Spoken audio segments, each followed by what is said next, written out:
Bonsoir tout le monde et bienvenue sur Buccaneers in the Old World. Ce soir, on est avec Fabio Bonsoir tout le monde. pour vous faire une première lecture, décryptage de ce match play guide que nous avons reçu, trouvé, etc.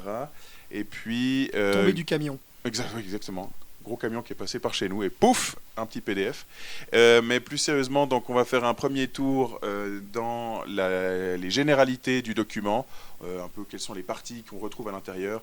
Et puis ensuite, une fois qu'on a qu'on a dégrossi ce document, on plongera dans les détails de chaque partie et puis les choses qu'elles contiennent. Du coup, Fabio, au niveau des généralités, qu'est-ce qu'on trouve dans ce document de Match Play Guide? Alors déjà, c'est un petit bébé, c'est un petit livre. Il a l'air de faire la taille des Arcane Journal, 48 pages, bien illustré en sépia pour la plupart du temps, avec quelques photos de figurines. Rien de nouveau dans les petits bouquins Game Workshop. Ce qu'on peut voir, c'est qu'il n'y a pas beaucoup de gras. Il y a très peu d'illustrations, contrairement aux autres. Il y a pas mal de règles, donc un document assez dense. Et qui va parler grosso modo, de comment organiser un tournoi et comment jouer en partie à jeu égal, match play, jeu égal en français. D'ailleurs, ce document ne sera pas traduit, il sera que en anglais, un peu comme les Arcanes Journal, à l'exception de Kate qui lui a été traduit, mais ce bouquin ne sera que en anglais. Donc il nous explique en long, en large et en travers comment organiser un tournoi simple, un tournoi double et un tournoi en équipe, avec plusieurs aspects qui sont proposés, que ce soit le scénario, que ce soit le pairing, que ce soit les points de victoire. Il nous propose ou nous impose certaines règles pour jouer en jeu égal.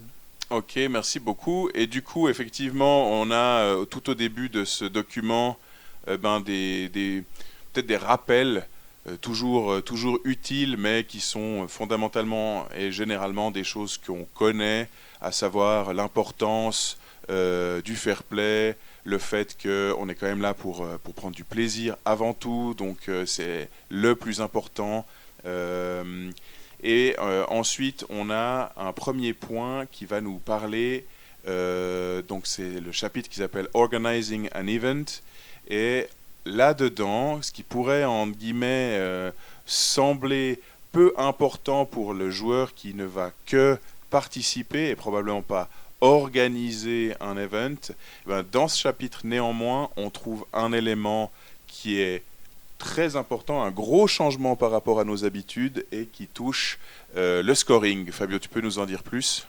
Oui, alors dans le bouquin de règles, le gros bouquin de règles, on a une façon de compter les points qui est la victoire mineure, victoire majeure et égalité. Souvent au tournoi, on voyait les scorings à la fin d'une partie, c'était de 0 à 4 points, 0 points si on a fait une défaite majeure, 1 point si on a fait une défaite mineure, 2 pour un match nul, 3 pour une victoire mineure et 4 pour une victoire majeure. Mais là maintenant, Game Workshop introduit une nouvelle granularité en allant officiellement chiffrer ça en allant de 0 à 6. Donc ils ont un peu remanié les termes, crushing defeat, crushing victory, resounding defeat, resounding victory, marginal defeat et marginal victory, et bien sûr au milieu le draw qui fait 3-3. Donc c'est de 0 à 6 points. On remarquera que c'est pas trop la mode en ce moment, la mode des jeux de figurines, c'est plutôt de compter de 0 à 20. Et Game Workshop était allé un peu pour ce jeu-là à contre-courant pour faire un score de 0 à 6. Ce qu'on notera quand même, c'est que, enfin, personnellement, je trouve assez sympa le fait qu'ils aient donné un titre au type de victoire que tu fais. Le fait que remporter une partie, en fin de compte, où toi tu vas avoir 4 points et ton adversaire 2, ben, ça restera une victoire marginale. Et puis à l'inverse, si tu finis en 6-0, ils appellent ça les crushing victory et les Une crushing victoire defeat. écrasante, Ouais, voilà, il y a un côté un peu, ça donne un peu un côté un peu, narratif ouais, romancé, ouais. exactement, ouais, ouais, et qui est assez sympa. Et effectivement, malheureusement, le 0-20, comme tu le disais, on retrouve dans beaucoup de tournois de jeux de figurines, bah, il n'a pas ce petit côté un peu narratif, ce petit côté, et tiens, je vais donner un titre en fait au score que tu viens de faire. Et c'est vrai qu'en 0-20, on serait peut-être un petit peu mal pris à inventer des adjectifs pour décrire toutes les victoires et les défaites possibles. 11-9, aussi très très légère victoire. Timide. Timoré. Et puis, Sans conviction. oui, un peu à reculons quand même la victoire. On aurait pu mieux faire, Bon, ça n'aurait pas été envisageable. Là, on a ça, quand même très très sympa. Ça rajoute un petit quelque chose. En dessous, un peu plus loin, il nous parle de la table des points de victoire, dans laquelle, je pense qu'ils auraient pu faire un truc un petit peu plus facile à lire peut-être, mais il y a en fait une comparaison entre les points de victoire, la différence des points de victoire, en fonction de la taille de la partie. Donc vous avez une colonne qui va du coup vous servir de référence. Indice, a priori, vous allez utiliser la colonne du milieu, 1501 points à 2000 points, et puis ensuite vous avez des écarts de points de victoire, et en fonction de l'écart, eh bien vous allez obtenir votre réponse. Est-ce que vous avez eu un draw, une marginal victory, une resounding victory ou une crushing victory, en fonction donc de cet écart dans les points de victoire. Oui, et ce qui est intéressant de se rendre compte là, c'est que dans les anciennes règles, il fallait faire 100 points de différence avec l'adversaire pour avoir une victoire mineure, une petite victoire. Et maintenant, il faut avoir 301 points pour avoir une victoire mineure. Donc, il faut creuser bien plus l'écart pour avoir une victoire mineure. Ce qui veut dire en fait que dans des parties, on aura beaucoup plus souvent un match nul qu'avant. Ça, c'est très important. Et on peut voir que la plus grande des différences, celle qui arrive à Crushing Victory, dans le tableau de 2000 points toujours, la colonne du milieu, c'est à 1400 points qu'on a une Crushing Victory. Et on verra après, quand on verra les scénarios, on parlera des scénarios plus en détail, on verra qu'en fait, la Crushing Victory, elle peut arriver en fait assez vite et se retourner aussi assez vite selon comment ça se passe, parce que les scénarios peuvent scorer pas mal de points et retourner des situations qui pensaient être désespérées. Alors moi, j'apprécie particulièrement le fait qu'on joue jusqu'au 6e tour pour voir ce qui se passe, parce que c'était pas souvent le cas. C'était très difficile avec cette histoire d'écart de 100 points de l'adversaire, ou de faire 100 points minimum et le double pour arriver à faire une victoire majeure qu'on avait avant. On avait tendance à un peu abandonner la partie passablement souvent au tour 3 ou 4, en serrant la main de notre adversaire, en se rendant compte que de toute façon c'était impossible d'en monter. Mais là, avec les scénarios qu'on va voir après, et cet écart de points qui est finalement 1401, pas tant que ça, on va vouloir vraiment jouer jusqu'au dernier tour. Ouais, c'est quelque chose que j'aime beaucoup. C'est un truc que du coup, jusqu'ici, les draws, donc les égalités, c'était quelque chose d'assez rare. Finalement, ça représentait quand même quelque part un tiers des résultats possibles, puisque vous pouviez à peu près perdre, faire une égalité ou gagner. Et en fin de compte, la probabilité de faire une égalité était assez faible. Là, on voit que, comme tu le disais, il y a quand même, il y aura probablement plus d'égalité au niveau des résultats. Ce qui va aussi vouloir dire que dans les parties, le nombre de points de victoire que vous allez récupérer va vous servir, puisqu'en fin de compte, ça va être aussi à travers ces points de victoire-là qu'on va pouvoir ensuite départager ceux qui ont obtenu les mêmes résultats. Tu me diras si je me trompe, mais je crois qu'effectivement, les points de victoire servent de tie-breaker. C'est juste... Alors oui, on peut voir justement dans la même page, la page 11, quand on va au ranking, il nous propose en fin de tournoi comment partager les égalités. Parce que c'est vrai qu'on ne va pas se mentir, le 0-20 était bien pratique parce qu'on n'avait pas beaucoup d'égalité dans les petits tournois en 3 parties. Il y avait rarement des gens qui faisaient triple 0-20 ou triple 20-0. Et du coup, lorsqu'il y en a un qui le faisait, on était certain qu'il était premier. Là, maintenant, en faisant 6-6-6, 18, on aura peut-être d'autres joueurs qui ont également fait 6-6-6. Alors, ils ont introduit comment on départage ces tiebreakers. Et plutôt qu'être comme dans certaines autres matrices de scoring, de faire en fait au goal average, au kill point, ou bien tout simplement à l'élo, qui est ce que j'ai affronté dans le tournoi pour gagner des points. Là, non, pas du tout. Ils disent le tiebreaker, ce sera les victory points, les points de victoire qu'on a gagnés. Ensuite, ce sera les secondary objectifs qu'on a gagnés. Et à la fin, le nombre de générales qu'on a gagné, si ça devait arriver à ce niveau-là d'égalité. Mais je ne pense pas. Je pense que tout simplement, le premier tiebreaker suffira. Et vous voyez que le total VP, c'est le total comptant tout. Oui, c'est sur la totalité de vos matchs, effectivement. Ok, donc voilà pour ce qui est de ce tableau des points de victoire et ce qu'ils appellent la table des points de tournoi, qui va donc de 0 à 6. Si on continue un petit peu plus loin dans ce même document, et là on commence à arriver dans un des gros changements que nous propose Games Workshop, alors que nous propose oui et non, je pense que globalement on peut raisonnablement dire que c'était un document qui était très attendu, et notamment donc pour cette page 13, composition d'armée, et on a ici trois thèmes ou trois variantes qui nous sont proposées par Games Workshop. Fabio, le premier, de quoi ça parle? Alors là, on rentre dans le vif du sujet, hein. C'était la chose qu'on attendait le plus, qui finalement n'aura pas beaucoup de changements avec ce qu'on a déjà connu. C'est juste une officialisation, parce que c'est vrai que le TOS, le Throne of Skull, tout le monde en entendait parler, mais personne, il n'y a aucun document qui avait été publié avec cette façon de jouer différente du livre de base. Et là, en gros, il nous propose dans Army Composition 3 façons de alterner ou altérer la façon dont on va faire sa muster list, sa liste d'armées. On a le Open War, qui est en fait tout simplement, vous prenez les règles du bouquin de base et vous les appliquez, vous ne changez absolument rien. Il y a la grande mêlée qui, elle, va être en fait le Throne of Skull, qui va vous dire, voilà, vous pouvez pas jouer trop de magiciens, donc à 2000 points, prenons l'exemple de 2000 points, parce que c'est un peu ce que tout le monde va jouer, enfin, la majorité des gens vont jouer, pardon. On aura droit à 2 level 3, mais un seul level 4, et puis on pourra, surtout, gros changement, ne pas jouer de personnage qui coûte plus que 25 points de son armée. Moi, 25%. je trouve... Ouais, 25% de son armée. Je trouve ça très bien. Qu'est-ce que t'en penses, toi, Mathieu? Bah, globalement, c'est un peu du connu. On a pas mal joué avec ça. C'est vrai que, comme tu le disais, c'était un format que Games Workshop avait très rapidement proposé quand ils ont lancé The Old World. Ils l'avaient proposé pour un événement qui avait eu lieu chez eux à Nottingham. Et donc, comme tu l'as dit, hein, c'était le Thrones of Skull. Et ils avaient tout de suite mis en place cette variation-là, donc avec pas de personnage qui prend plus de 25% des points, et puis donc ces limitations au niveau des persos magiciens niveau 4 et niveau 3.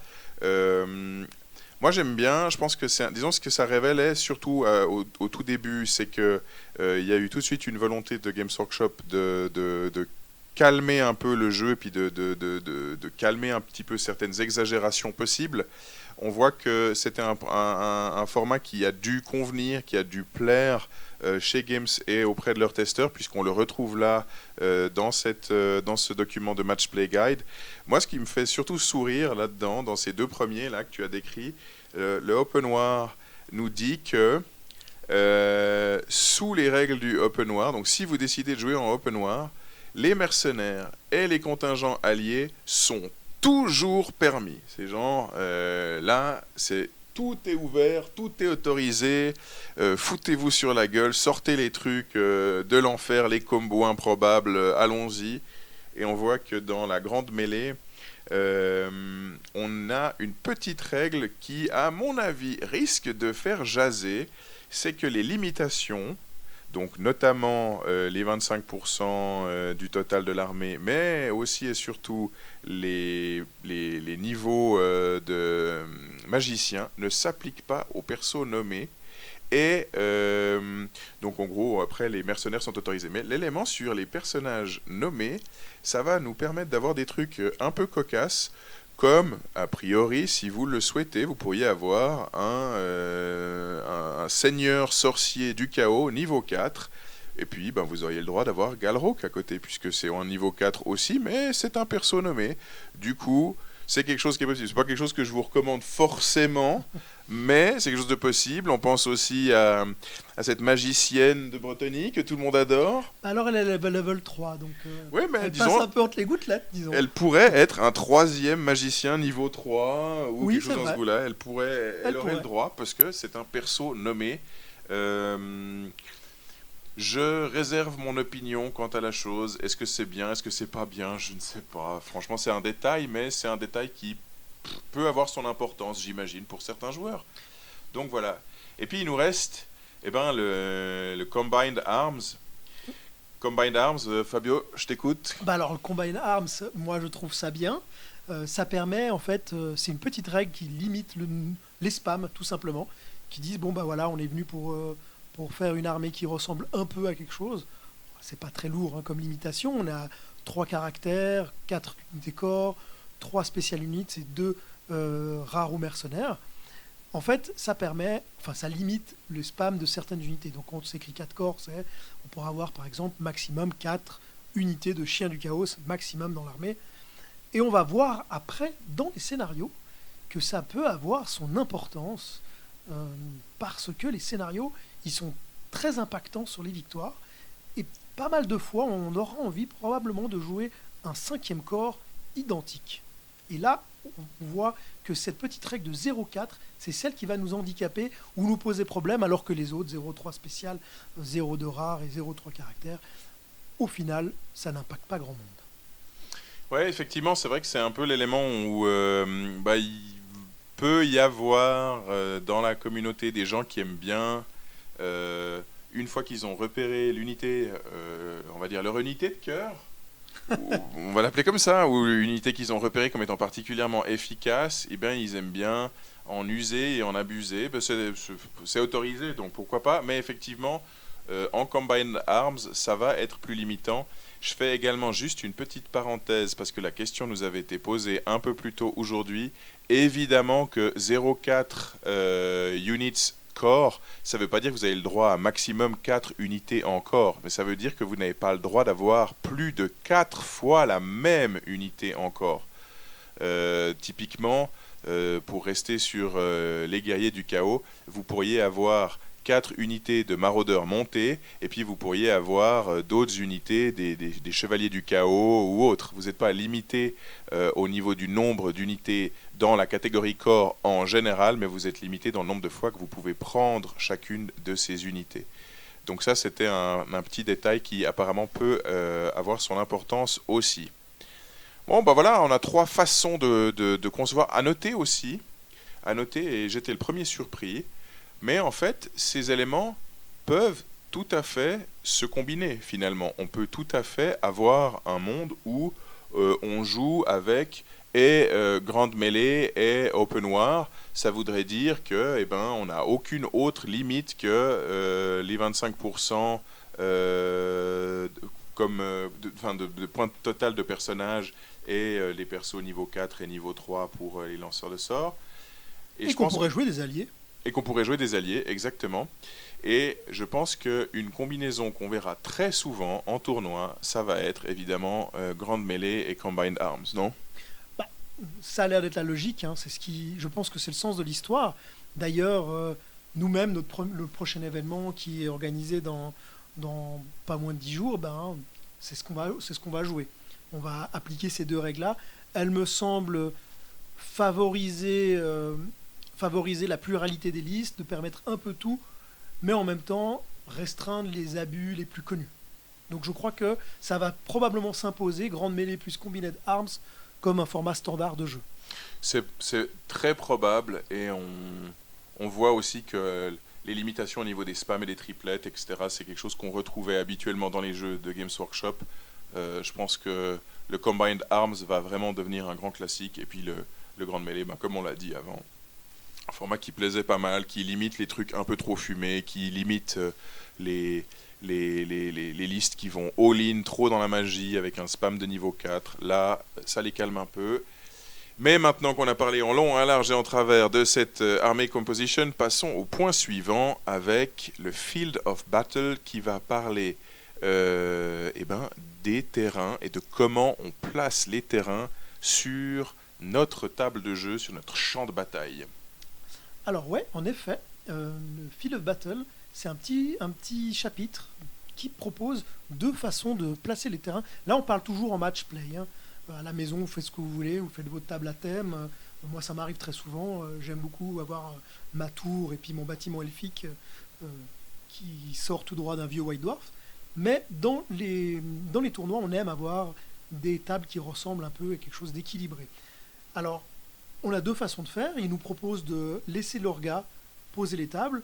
Et aussi longtemps que je me souvienne, c'est un peu la façon principale quand on va en tournoi d'envisager les terrains. Enfin les tables, c'est l'arbitre est venu et a posé ses terrains. Donc là, rien de nouveau. Ça met juste une petite phrase pour rappeler qu'on met maximum X terrains par table. La taille classique, c'est 72 inches, ce qui sous-entend qu'on met 6 terrains. Et si on met des terrains un peu plus gros que d'habitude, ils comptent comme double. Ça, c'est déjà dans le bouquin de base, donc c'est juste une réédite, une réexplication des règles. Ce qui change, c'est le placing terrain. Si l'organisateur du tournoi voulait que ce soit les joueurs qui placent les terrains, moi j'aime beaucoup, c'est ma façon à moi de jouer. Pourquoi ? Parce que j'aime bien ramener mes décors en tournoi et j'aime bien poser ma tour elfique, la fameuse. Eh ben, ils nous disent, ne prenez pas les règles qui sont dans le bouquin de base et changez-les légèrement. En fait, ce qui change, c'est que on peut placer ces décors un peu plus proches que d'habitude. Avant, on était à une distance de 12 pouces du centre, 6 pouces d'un décor placé par l'autre joueur.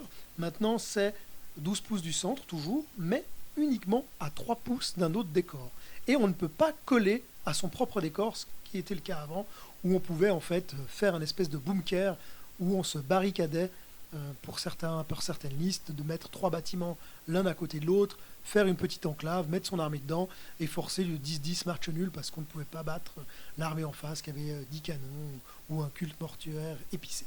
Donc ça, ils ont enlevé cette possibilité-là. Et deuxième chose qu'ils ont fait, surtout, ils ont dit que les décors allaient dévier de 2d6 de là où ils étaient placés. Bien sûr, vous pouvez toujours faire le hit et le décor ne bouge pas, mais on ne pourra pas avoir une table aussi millimétrée que ce qui était prévu. Et je trouve ça assez intéressant parce que on a tous vu, entendu parler ou vécu une partie où le terrain avait été utilisé un peu de façon,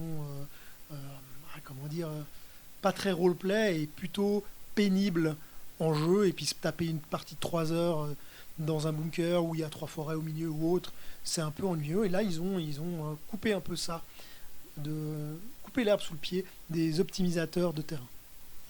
Ouais, effectivement, et puis une petite annotation pour dire tous les terrains ne bougent pas. Il y a en fait donc les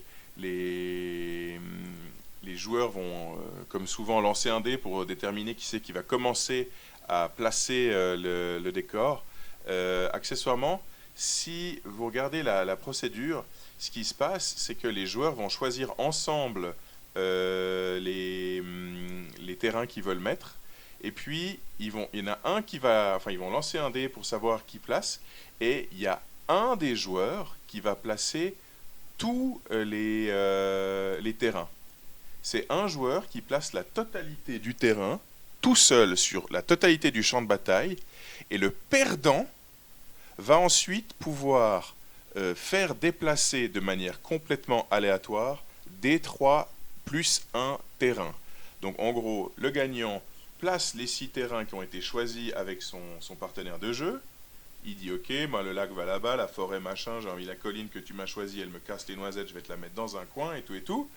Et ensuite quoi ? Eh ben le perdant, il va prendre son D6, clac, il va regarder, ok, donc j'ai fait 6, vu que c'est un D3, ça correspond à 3, plus 1, et ben sur les 6 terrains que tu viens de placer, je vais en bouger 4, et ils vont se déplacer aléatoirement en fonction de ce scatter dice et de 2D6. Du coup, ça donne un gros avantage, et on retombe, à mon avis, sur une des critiques qui était parfois faite au Player Place Terrain de la version du livre de base, c'est-à-dire où il n'y avait pas cette déviation et où les joueurs composaient la table à tour de rôle. La critique qu'on entendait parfois, c'était que ça prend du temps. Et ben, pour le coup, j'ai vraiment l'impression que la nouvelle variante prend plus de temps. Parce que, tu penses ? en fait, si tu veux, tu vas quand même avoir... tu dois déterminer combien de terrains vont au scatter, décider lesquels tu vas faire bouger. Donc ça, c'est pour le perdant. Tu vas devoir faire entre... la stat de 1d3, c'est 2. Donc tu as entre 3 entre 2 et 4 terrains qui vont bouger. De manière aléatoire, on sait que c'est pas forcément toujours le plus rapide. Tu dois regarder si ça va se toucher sur un autre. Je sais pas. Moi, j'ai l'impression que ça va prendre plus de temps. Ouais. Moi, j'ai l'impression que c'est toujours une phase qui a pris du temps. Ouais. Et que dans un tournoi par équipe, on n'a pas le temps de faire ça. Probablement, ouais. Dans un tournoi solo, étant donné qu'on ne choisit pas via le pairing d'éviter certains match-ups, Ouais. je trouve que c'est assez intéressant et assez important le player placé de terrain. Je n'ai pas encore assez testé, ni dans ma tête ni en réel, cette nouvelle façon de faire, mais je sais que celle du bouquin de base, elle permettait, si on exclut les 2-3 abus où on se collait nos terrains pour faire un bunker, elle permettait en fait d'éviter des situations dramatiques, des 6 canons, etc. Et puis de placer justement des décors à des endroits stratégiques pour se faufiler et arriver au corps à corps, ou alors justement empêcher que l'adversaire le fasse en mettant un décor et que tu te crées avec un champ au milieu un couloir de tir. Ça te semble pas, mais ça te semble pas exagérément fort qu'un joueur puisse poser lui-même tous les terrain features de la table, parce que même si le perdant, il va pouvoir les faire dévier, déjà il sait pas dans quelle direction ils vont dévier, donc il sait absolument pas dans quelle mesure il va pouvoir influer, ça se trouve ça va dévier de 2, parce que 2d6 ça peut faire 2, ça peut faire ça peut bouger de 3 fois rien. Ils peuvent aussi s'arrêter très vite les uns dans les autres, puisqu'en fait la règle dit que si ça touche un autre terrain, d'ailleurs c'est la seule situation dans laquelle les terrains peuvent être placés à moins de 3 pouces, c'est au moment de la déviation. Donc il y a un monde où le type qui a les 6 terrains à placer, il va les empiler d'un côté, puis ensuite le loser du roll-off, quand il va faire ses déplacements aléatoires, les terrains vont juste s'entrechoquer les uns les autres, mais ça va pas être plus réparti. Moi je sais pas, je suis assez... Moi je pense que jadis, il y avait dans une des précédentes éditions de Warhammer, il y avait un joueur place le terrain et l'autre choisit son côté de table. Oui. Et pour moi, c'est ce qui devrait être fait. On continue à mettre les 6 décors aléatoirement. J'en choisis 3, t'en choisis 3. Tu mets la table, je choisis le côté. Ça permettait en fait l'adversaire d'empêcher de créer des situations, le fameux bunker ou autre. Pour être honnête, je pense qu'aucune des deux façons me convient, ni celle du bouquin de base, ni celle-là. Mais quitte à choisir entre les deux, je prendrais quand même celle du bouquin de base plutôt que celle-là. Ouais, je suis assez d'accord avec toi. Je trouve que c'est rigolo le côté déviation, mais je trouve que le fait qu'un joueur place tout me semble très très fort. Et accessoirement, je ne sais pas si tu as vu comment est-ce qu'on détermine qui choisira le côté de table. Alors on le choisit dans le scénario. C'est déterminé dans le scénario. Dans le Ok. scénario, donc c'est vraiment pas à ce moment-là. Et ce qui est dommage, moi, ce qui me déplaît vraiment là-dedans, c'est que celui qui pose le décor, il dicte la game. Ouais. Je suis un elfe sylvain, j'ai choisi 3 forêts comme décor, je vais les mettre au milieu de la table ou alors dans les zones de déploiement, Ouais. plus ma 4e à moi. Toi, tu Donc, vas les il y en faire aura 2-2. scatter un petit peu, mais ça sera pas grand-chose. Et Les bonne autres soirée. trucs, je les mettrai dans le coin qui m'arrangent pas, je les mettrai dans le coin parce que c'est 3 pouces, donc je Ouais. les mettrai dans le coin. Ouais, On n'en parle pas. Et on a vraiment beaucoup de gens se plaignaient que les tables faites en player place terrain du bouquin de base ressemblaient parfois à rien, même qu'on n'avait pas un abuseur de port, tout simplement par le hasard des choses, parce qu'il y avait la zone en fait de 12 pouces de rayon qui déjà poussait beaucoup. Et ben en fait là on va vraiment avoir on risque d'avoir avec ce bouquin-là des choses qui ressemblent absolument à rien et qui en fait le joueur du chaos ou le joueur de corps à corps il va tout mettre dans les coins, il n'y aura pas de décor sur la table, en gros on va jouer sur Ouais. une plaine et le joueur elfe sylvain ou d'autres joueurs, je pense aux zoelfes qui avec les sœurs de bataille n'ont pas de malus de couvert au tir, donc ils vont probablement mettre des non pas des obstruants mais des terrains qui donnent des couverts un peu partout pour se cacher et ralentir, difficile couvert non obstruant pour pouvoir arroser un peu partout. Je pense que cette règle est complètement bancale. Ouais. J'ai l'impression probablement c'était correctement parce que tu peux pas amener ça. En fait, j'ai absolument aucun problème qu'il y ait plein de scénarios déséquilibrés, de façons de placer des choses déséquilibrées en amical, en narratif, en tout ce qu'on veut. Mais quand on fait du match play, soyons sérieux un peu et mettons en place des règles qui permettent de jouer correctement. Et celle-là, pour moi, je vais me diriger plutôt vers le setting up terrain que vers le placing terrain. Et c'est ça qui est assez rigolo, c'est que finalement, en fait, avec le livre de base, et puis tu t'en souviens peut-être, mais initialement, dans le tournoi qu'on organise fin août, il était initialement question de faire du player place terrain, parce que j'étais en faveur du player place terrain. Je trouve que c'était un truc qui était sympa, ça fait partie de la stratégie.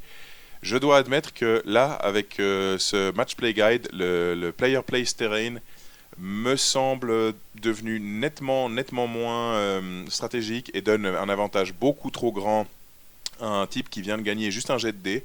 Ouais, non, je pense que du coup, je rejoins la team des gens qui préfèrent les terrains fixés par l'organisateur, gain de temps, et puis globalement, finalement, un peu plus équilibré parce qu'on évitera qu'il y ait des joueurs qui, comme tu l'as dit, planquent tous les décors dans les bords ou à l'inverse, bourrent le milieu et disent vas-y, fais-en dévier quelques-uns, mais globalement, tu verras rien et puis je vais te canarder.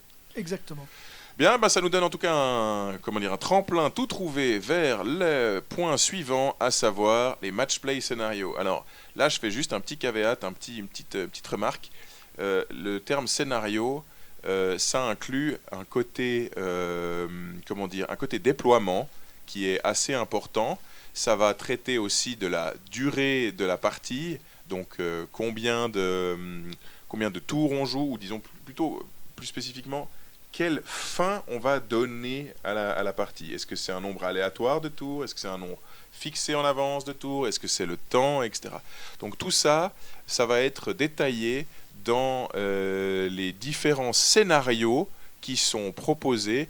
On en a 6. Est-ce que, avant de commencer, tu as quelque chose à dire au niveau des parties qui précèdent le détail, ou on rentre directement dans le premier des scénarios, Fabio? Alors, je vais juste mettre un petite notification. En fait, les scénarios, ils sont pas dans le marbre. Ils sont tous avec des petits tricks qu'on peut choisir ou pas choisir. Là, comme tu dis, la durée des parties, elle n'est pas forcément de 6 tours, elle n'est pas forcément random, elle n'est pas forcément au breakpoint.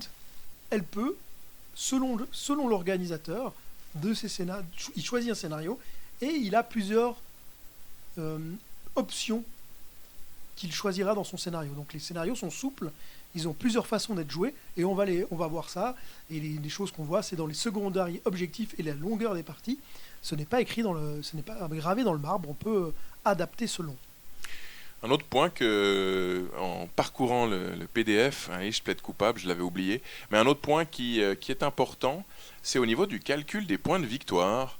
On a maintenant une petite note qui dit que si votre unité est réduite à 25% ou moins de sa puissance d'unité de départ, elle vous rapporte 50% des points.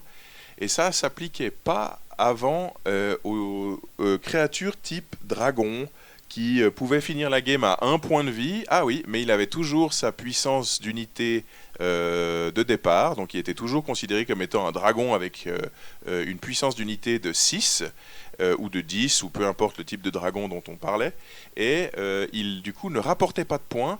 Or là, c'est fini.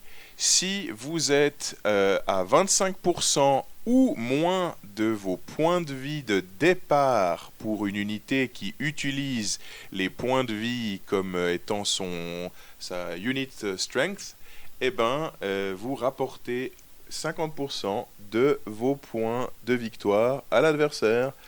Et oui, et c'était un gros trou de règle qui avait beaucoup fait jaser en tournoi. Que fait-on d'un dragon à qui il reste un point de vie? On s'est acharné sur lui toute la game, on lui a pas enlevé son dernier point de vie et on ne gagnait pas de points. Ils ont réglé ce petit problème-là, mais c'est pas le seul problème qu'ils ont réglé. Si on regarde un peu plus bas, on peut voir dans le breaking de ennemi, il était très difficile de savoir, voilà, j'ai breaké l'ennemi, mais j'ai quel type de victoire? Nous, dans les précédents tournois qu'on avait organisés, on mettait, c'est une victoire majeure. Il a fait un breaking, on fait une victoire majeure. Mais là, maintenant, le breaking, il dit non, vous breakez, mais vous avez 500 victoires, victory points, et la partie s'arrête. Ce qui ne veut pas dire une victoire, 500 victory points. Parce qu'on peut avoir tué plein de gobelins qui représentent beaucoup de puissance d'unité, mais qui ne valent aucun point, et la partie s'arrêtera quand même. Donc c'est très intéressant de cette façon nouvelle de compter les points du breaking de ennemi, de seuil de déroute, comme on dit dans le bouquin en français. Yes, ok, donc ça c'est pour les petits changements par rapport donc à ces scénarios. Sans transition, scénario 1, attention mon anglais, Upon the Field of Glory. Je vais pas vous faire l'affront de le traduire comme ça en live, j'aurais peut-être dû le préparer, mais enfin, voilà. J'ai l'impression que c'est un peu le grand classique, non? Alors là, on est dans le classico du classico. En Ok. fait, ce scénario, il permet tout et rien en même temps. Il dit que tout est optionnel. Mhm. Et là où on tape un peu dans le dur directement de ce que j'ai dit avant, la durée de la partie peut être soit fixée, soit random, soit au breakpoint, comme décrit dans la page 18 de ce document, on verra après. Et puis, il n'y a pas de spécial ruse pour ce scénario-là. Et le secondary objectif, vous voyez, c'est may, c'est pas must. Donc on peut soit jouer le bagage trait, soit le special feature, soit la domination, soit le strategic location, soit le secondary objectif. Ce qu'on va faire avant d'aller plus loin, et de parler des autres scénarios, je pense qu'il faudrait voir toutes ces règles pour les expliquer. Parce qu'il va être difficile de parler des scénarios sans expliquer en fait qu'est-ce que sont toutes ces règles optionnelles. Alors, sans transition, on va faire un saut. Sans transition, c'est le terme de la soirée. Je sais pas pourquoi je me prends pour Patrick Poivre, le PPDA, quoi. L'acronyme numéro 217 814. Ouais. Bref. Donc je disais, oui, voyons un petit peu donc les secondary objectives. On quitte les scénarios. On a vu donc que ces scénarios vont pouvoir soit contraindre, soit permettre d'utiliser des objectifs secondaires. On va vite faire un tour par les objectifs secondaires pour voir desquels on parle. Il y en a 4 et le premier d'entre eux, c'est Baggage Train. En substance et rapidement, qu'est-ce que ça veut dire? Tu en parles, j'en parle, comment on la joue? Alors, vas-y, parle-en, puis je te... Tu complètes. Je complète. Ça roule. Et il a pris des armes, il me lancera des trucs au visage au cas où je me broute. Donc, en fait, ça représente quoi? Ça représente, en fin de compte, les affaires que votre armée traîne derrière. Ses réserves, sa bouffe, le stock d'armes, la bière des nains, tout ça. Donc, voilà.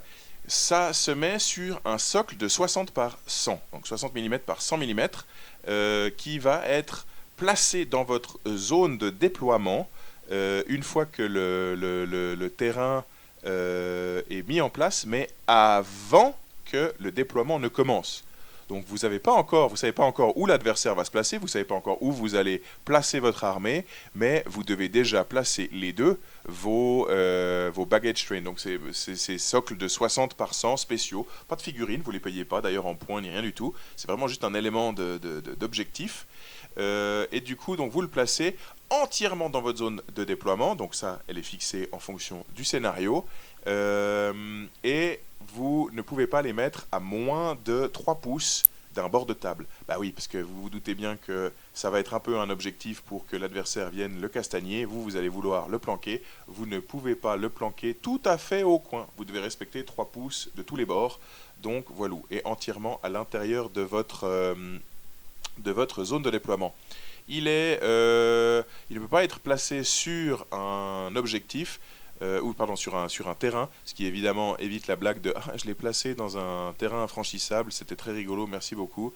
Donc voilà, vous devez le placer en fait sur une zone de terrain ouvert, et une fois qu'il est placé sur le champ de bataille, vous ne pouvez plus le déplacer.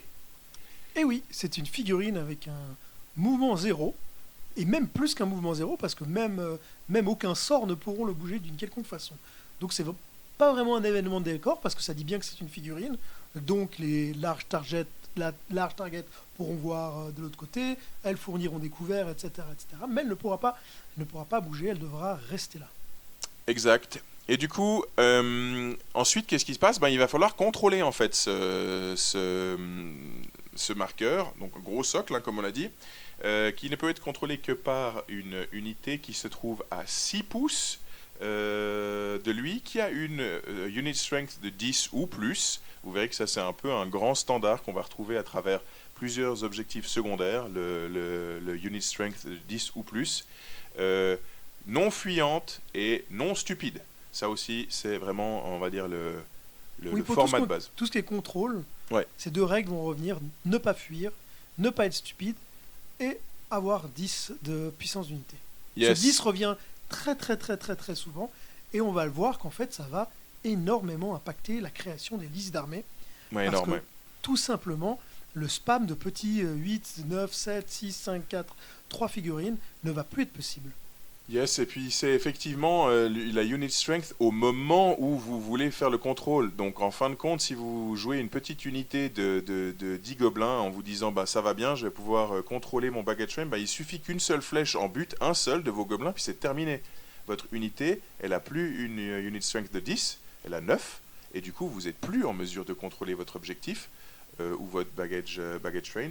Donc, en fin de compte, il va falloir vraiment, comme tu le disais, planifier ça dans la construction de liste, se dire, ok, j'ai besoin d'unités qui ont une unit strength de 10, mais aussi quelques PV peut-être pour encaisser quelques tartines. Ouais, et moi je vois déjà là un gros avantage des morts-vivants, Oui. que ce soit Vampire ou Tomb King, parce que eux, Ça ripop. ça ripop. Ouais, Et ça, je le vois venir gros comme un camion. Énorme. Ouais, Énorme. ça va être un avantage en jeu qui va être colossal. Ouais, ça va pleurer. Mais bon, c'est comme ça. Et puis c'est normal, ils sortent du sol, ils se reconstruisent, tout ça, tout ça. Du coup, on revient sur ce baggage train. Donc une unité qui le contrôle doit se trouver à 6 pouces de ce baggage train. Et s'il y a plusieurs unités qui sont éligibles, eh bien, on prend celle qui est le plus proche. Et puis, si deux unités sont à égale distance, eh bien, à ce moment-là et à ce moment-là seulement, eh bien, le baggage train est dit contesté et personne ne le contrôle. Et si vous voyez bien, en fait, à ce moment-là, on comprend déjà que contrôler le bagage, en fait, c'est pas forcément vous qui allez le faire. Vous pouvez perdre le contrôle de votre bagage si l'adversaire s'approche de votre baggage train. Et à ce moment-là, s'il est si proche, il peut même commencer à taper dessus. C'est le point suivant, puisqu'on va commencer à destroying baggage. Je te laisse, Fabio, rentrer Alors, dedans. contrôler un bagage, c'est 100 points. Et tuer celui de l'adversaire, c'est 250 points.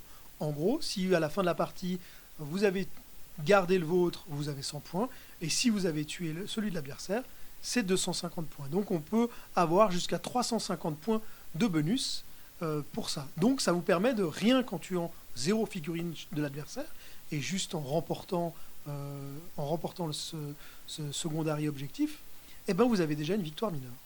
Ouais, alors attention, parce que pour la destruction du bagage, ça va très vite. Hein.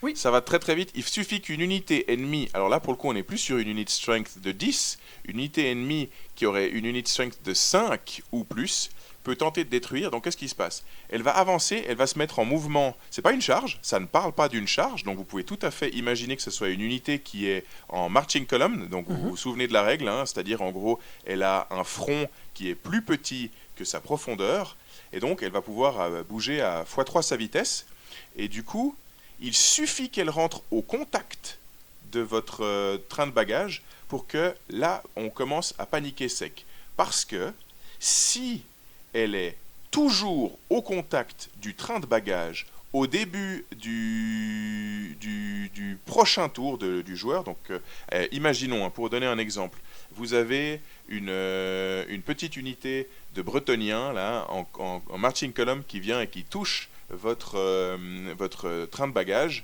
Eh bien, au début du prochain tour du Bretonien, s'il est toujours au contact de votre train de bagages, s'il a toujours une unit strength de 5 ou plus, et qu'il n'est pas engagé au combat ou en train de fuir, alors c'est détruit.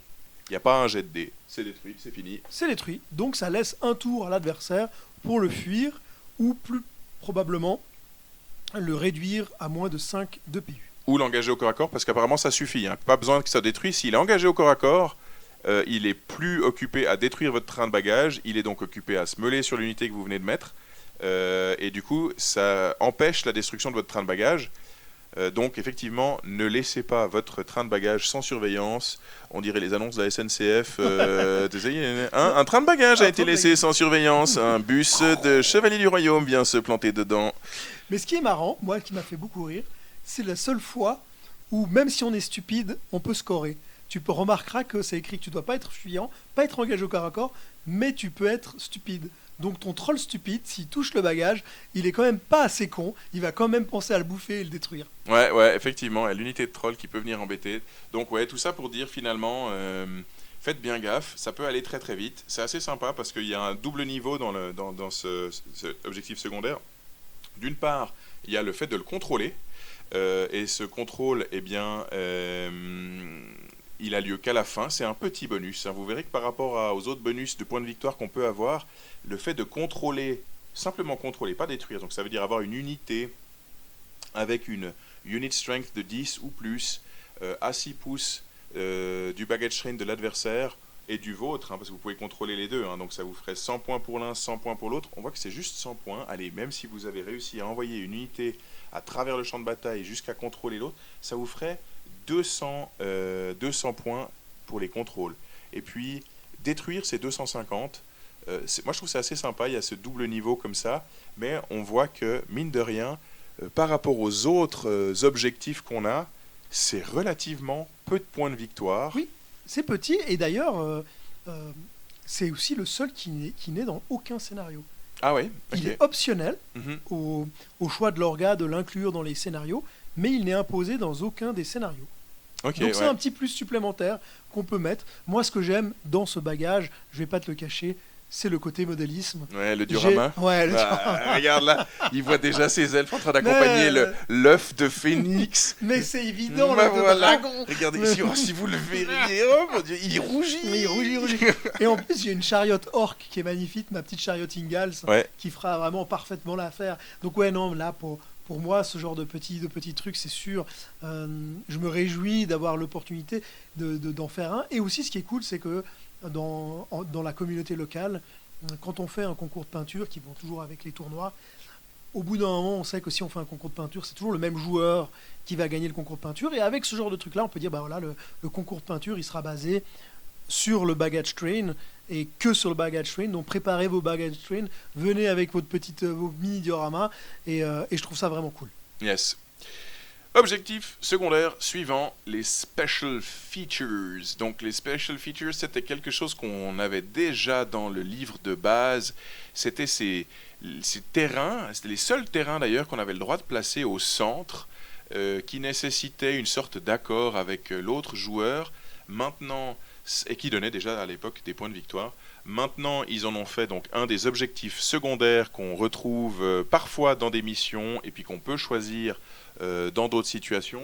Fabio, est-ce que tu peux nous en dire plus ? Alors, il est dans certains scénarios automatiques, mais il est surtout optionnel, encore une fois, par tous les Théos. Moi, ce que j'aime bien dans celui-là, c'est que il a plus une taille énorme comme la ruine ou comme la tour. Il a une taille beaucoup plus petite. Il fait entre 2 pouces sur 2 et 6 sur 6. Et puis, il est impassable. Dans tous les cas, il est impassable. Donc, fini les règles spéciales, fini les règles compliquées. On met quelque chose de plat et d'unique. Et puis, il peut aller il peut aller au centre. Alors moi, j'aime bien les terrains qui vont au centre, parce que souvent, cette règle 12 de diamètre, enfin de rayon, pardon, elle donne quand même la place libre aux armées qui vont tout droit et fort. Avec ça, on peut avoir un terrain qui ralentit, on prend un gros de 6-6 et il est obligé d'aller au milieu. Moi, ça me plaît bien. Pour ce qui est du contrôle de ce terrain et des points de victoire qu'il donne, on peut le voir, allons directement au point, il rapporte 200 points de victoire à la fin de la partie. C'est vraiment un touchdown final.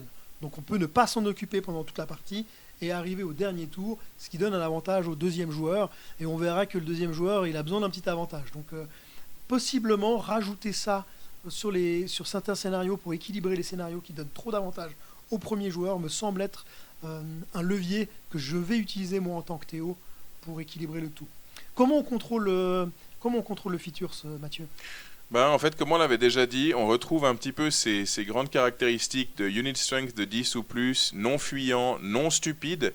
La portée, c'est l'élément qui change. Là, on est sur un truc qu'on avait déjà vu, donc du 6 pouces. Ok. Par contre, première fois qu'on trouve ici que seule une unité corps peut tenir cette special feature. Pour rappel, dans le baggage train, pour le contrôler, il n'y avait pas besoin d'être une unité corps. Il fallait le 10+, il fallait ne pas être stupide, ni fuyant, etc. Il n'y a pas besoin d'être corps. Ici, dans la special feature, il faut être corps 10+, non fuyant, non stupide. Et puis on retrouve de nouveau les mêmes éléments, à savoir s'il y a une autre unité qui est aussi éligible à 6 pouces, c'est celle qui est la plus proche qui contrôle. Donc c'est pas la taille de l'unité qui va compter, c'est à quel point on est proche de la special feature. On est sur des éléments qui sont du impassable terrain, ce qui veut dire que vous pouvez toucher. Vous avez le droit de vous mettre contre la special feature. Donc vous êtes à distance de 0. Et du coup, l'adversaire peut aussi se mettre à distance de 0 Du coup, comment on fait le truc, puisque le départage se fait normalement sur la distance, là les deux sont à distance de 0, et alors à ce moment-là seulement, c'est l'unité qui a la plus grande unit strength qui le contrôle. Et si là encore on est sur une égalité, c'est-à-dire qu'on a deux unités ennemies qui sont au contact tous les deux de la special feature et qui ont précisément la même unit strength, alors on va tomber d'accord, on va aller boire une bière en disant que c'est juste contesté. À mon avis, ça se verra pas tous les 4 matins. Non, ça se verra pas tous les 4 matins, mais ce que je trouve intéressant, c'est que comparé aux autres objectifs qui disaient c'est celui qui est le plus proche, et ben là c'est le seul qui dit celui qui est le plus nombreux.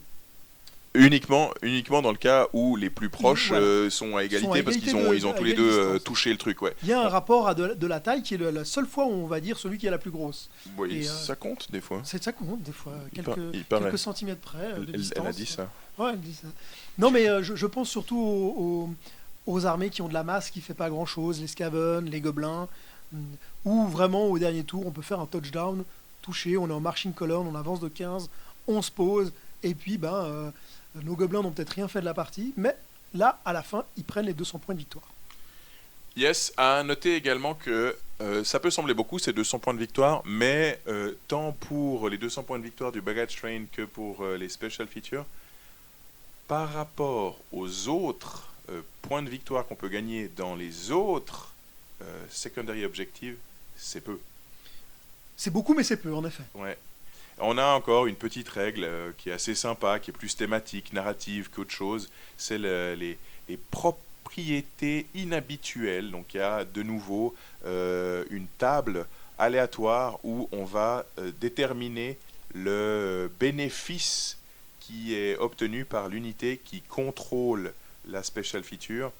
Rapidement et en vous les lisant parce que je fais le mea culpa de ne pas avoir lu. Oui, bon alors vas-y Fabio. Oui, alors en fait, oui, c'est soit de la résistance à la magie, Ouais. soit de la haine, soit du unbreakable. Mais en fait, la raison pour laquelle ils ont mis ça, c'est que cet élément de special features, c'est vraiment un touchdown final. Donc on n'a pas vraiment d'intérêt à aller au centre de la table, se coller aux features avant la fin. Et pour donner un petit bonus pour les gens qui y vont un peu plus tôt, il y a cette petite chose. Je trouve ça un peu bête de la tirer au dé, en fait, parce que si elle n'était pas aléatoire, elle aurait été une vraie raison d'aller au centre de la table. Par exemple, la résistance à la magie 3, pour une unité, ça peut être vraiment bien de résister au sol, au sort ou au dissipé. Et Unbreakable, c'est également vraiment bien. Mais de façon aléatoire, là, comme c'est distribué, on va préférer quand même le touchdown final, je pense. Ouais, probablement, effectivement. C'est vrai qu'on aurait pu imaginer un monde où le joueur qui contrôle la special feature décide duquel des 3 buffs il active. Mais bon, comme tu le disais, ça va probablement effectivement être un espèce de touchdown pour aller gratter 200 points de plus en fin de game si cet objectif est joué. On passe au 3e des 4 objectifs secondaires. Là, on arrive dans domination. Domination, c'est une division de la table en quarts. Et là, vous allez voir qu'on va arriver sur un montant de points de victoire potentiellement gagnable qui est stratosphérique. Stratosphérique. Alors, domination, il fait partie de ces conditions, enfin ces objectifs secondaires qui ne sont imposés dans aucun scénario. Donc, c'est toujours à la charge du Théo de décider s'il le saura en option dans les scénarios qu'on verra après. Donc, qu'est-ce que c'est domination? C'est des quarts de table et tout simplement des gros montants de points de victoire en fin de partie. On est comme précédemment dans le Special Features, on est dans le touchdown, et comme on peut voir, on a 100 points si on est seul, on a 100 points pardon, si on a des victory points plus que l'adversaire dans un quart de table. Si on a plus que le double, on gagne 50 de plus, donc on passe à 150 points si on a plus que le double. Et là, si on est seul, on a encore 100 supplémentaires. Ouais, ça peut vite monter parce que vous avez 4 cadrans. Alors moi je dois admettre que j'avais la lecture suivante. J'avais la lecture que on commence par lire le cadran et on regarde si tu as plus de unit strength que l'adversaire. Si c'est le cas, tu as 100 points. Et ensuite on a les 2 bonus potentiels dessous. Si tu as plus du double que l'adversaire, tu as 50 points de plus, donc tu monterais à 150.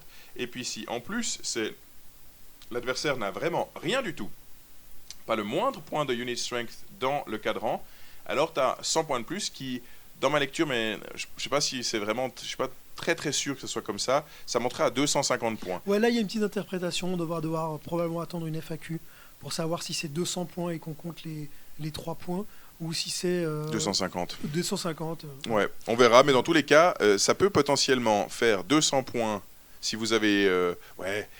à moins que vous ayez table rasée votre adversaire, il va quand même avoir ses figurines quelque part, donc il y a de fortes chances que vous n'ayez pas les 4 cadrans à 200 ou à 250 points, mais si vous avez vraiment tapé fort sur votre adversaire, ou alors qu'il s'est particulièrement mal positionné, et que ces unités ont le mauvais goût, les dernières unités qui lui restent ont le mauvais goût d'être à cheval entre 2 cadrans, alors vous avez une chance de vraiment scorer jusqu'à 800 ou 1000 points. Et oui, parce que, petit point qu'on n'avait pas mentionné, on n'est contrôlé que les unités qui sont entièrement dans un cadran. Oui. Donc il ne faut pas être à cheval. Ça peut aussi être un univers assez, ça peut être assez intéressant, éventuellement d'engager des corps à corps juste pour essayer de bloquer un adversaire à proximité d'une ligne médiane ou autre. Enfin bref, dans tous les cas, c'est l'élément important. Pour compter dans un cadran, vous devez être entièrement dans ce cadran. Moi, je trouve que c'est pas mal aussi parce que ça va limiter aussi la capacité des très grosses unités.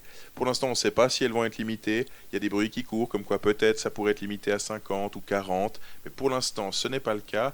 Et du coup, avoir ces énormes unités qui sont des plots impossibles à déplacer ou très peu maniables et qui ont une empreinte au sol énorme, eh bien, les avoir entièrement dans un cadran, ça pourra s'avérer un petit peu plus délicat.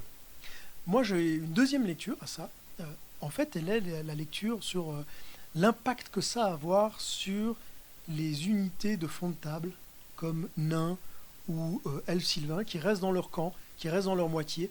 Et bien là, je me dis, avec juste un tueur de troll, ou peut-être même un petit gobelin, et ben le moindre petit gobelin qui reste dans ta ligne de déploiement, dans ton quart de table, vu qu'il n'y a pas d'elfe, lui tout seul va rapporter 200 ou 250 points, parce que le nain sera resté dans son quart de table à tirer. Donc il y a beaucoup de listes d'armées qui vont en fait, avec cette domination, mourir.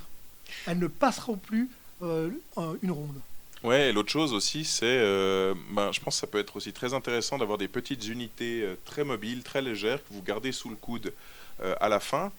Pourquoi? Parce que même si vous n'allez pas forcément essayer de pousser chez votre adversaire, admettons, vous jouez une liste comme l'a décrite Fabio, avec pas mal de tirs ou peu de mobilité, je pense à vous, joueur nain, eh bien, gardez un gyro sous le coude pour pouvoir, juste au dernier tour, le catapulter dans les cadrans de l'adversaire et juste lui dire, oui, mais dans tes cadrans là, tu scores plus 200 ou 250 parce que maintenant, j'ai mis un gyro, donc il y a au moins un tout petit peu, alors oui, tu auras le double de moi, donc tu auras 150, mais tu n'auras pas les 100 en cadeau. Ouais, tu n'auras pas les 250 total. Et, 250, et du c'est coup, pas mal, hein. et puis effectivement, 2 petits gyros là que vous gardez sous le coude, et puis pif paf, vous les catapultez, dernier tour, vous dites, ah bah tu vas réussir à les buter parce que là, globalement, si tu ne le fais pas, ils rapportent, chacun me ramène ou t'empêche de gagner 100 points de victoire supplémentaires.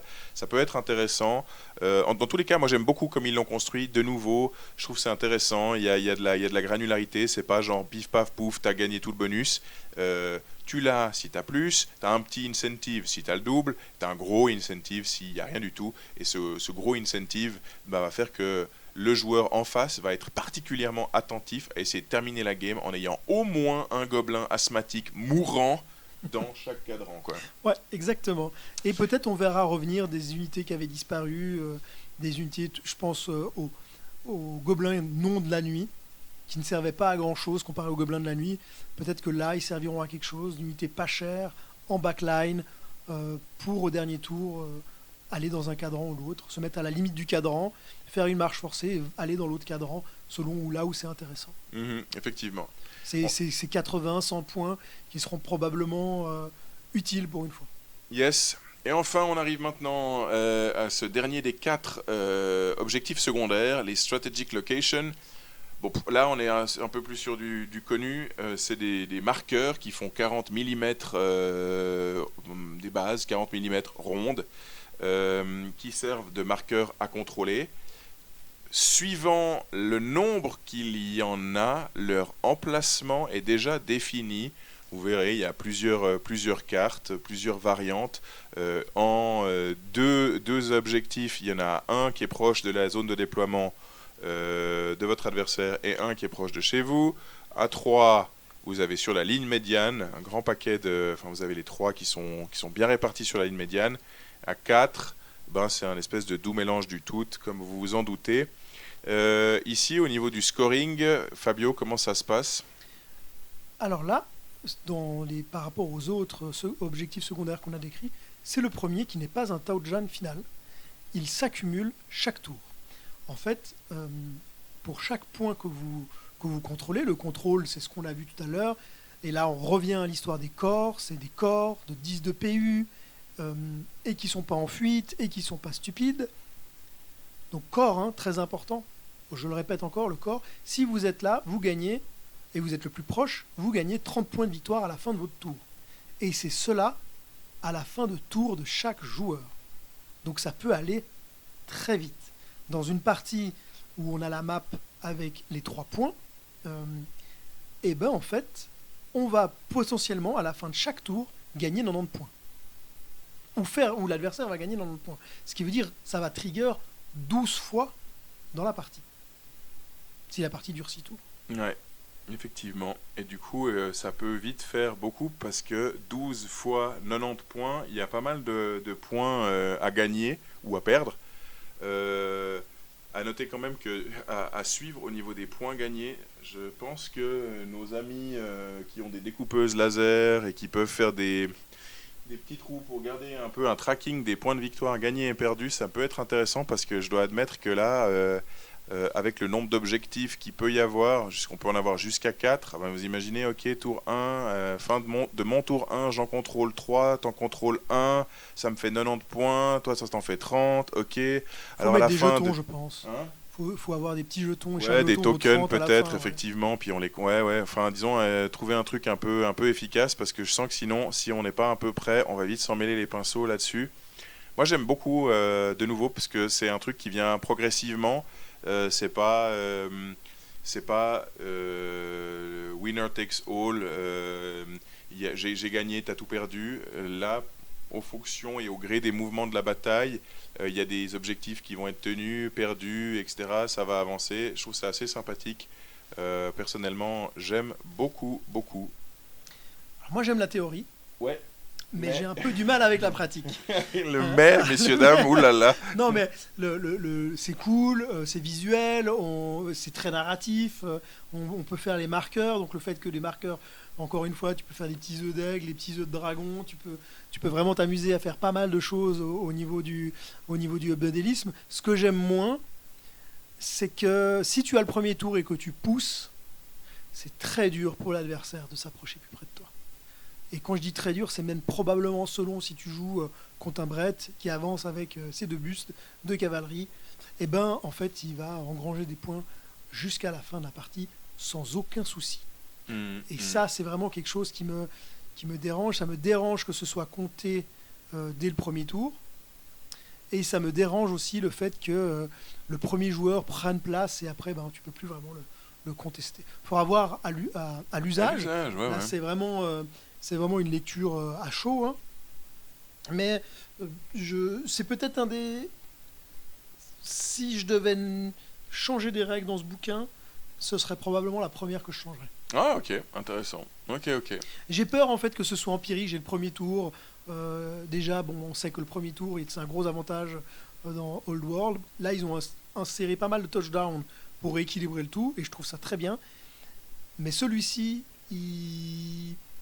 c'est la double impact, quoi. Tu vois, si tu as le premier tour, tu as un avantage, et en plus, ta scénario, tu as un avantage. Ouais. Puis si tu es deuxième joueur, tu dois... t'es au pile, quoi. Ouais. Ok, avec ça conclut donc les 4 objectifs secondaires. Je les répète rapidement. Le baggage train, donc cette espèce de socle de 60 par 100 que vous contrôlez à la fin de la partie pour 100 points et que votre adversaire peut venir détruire en étant au contact de ce socle au début de son tour sans que vous ne l'ayez engagé ou que vous ne l'ayez réduit à moins de PU5.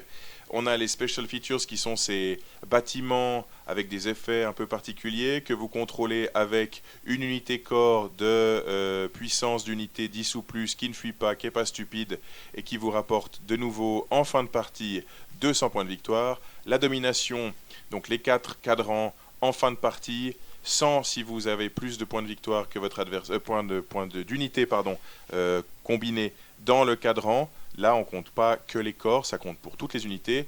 Donc 100 si vous avez plus que votre adversaire, 150 si vous avez plus du double de votre adversaire, et enfin 200 ou 250, ça restera à clarifier, si vous avez le contrôle de votre cadran et que l'adversaire n'a rien du tout dedans. Et enfin, le dernier, c'est donc les strategic locations, les objectifs marqueurs qui rapportent 30 par objectif à la fin de chaque tour de joueur. À l'heure actuelle, on a des cartes avec 2, 3 et 4 objectifs, ce qui veut dire entre 60 et 120 points par tour de joueur qui peut être gagné. Sur une partie avec 6 tours, vous avez 12 tours de joueur, potentiellement 12 fois 120 points à gagner. Ça fait beaucoup. Après, est-ce que ça sera possible et facile de scorer 12 fois 120 ? Probablement pas, vu les dispositions. Mais enfin voilà, ça clôt donc les objectifs secondaires. Et avec ces informations-là, on peut remonter maintenant dans ce qui était l'avant-dernière partie et qui conclura notre présentation de ce Match Play Guide. C'est les scénarios. On revient sur le scénario 1, qui, comme le disait Fabio il y a maintenant un petit moment, n'a rien de fixé.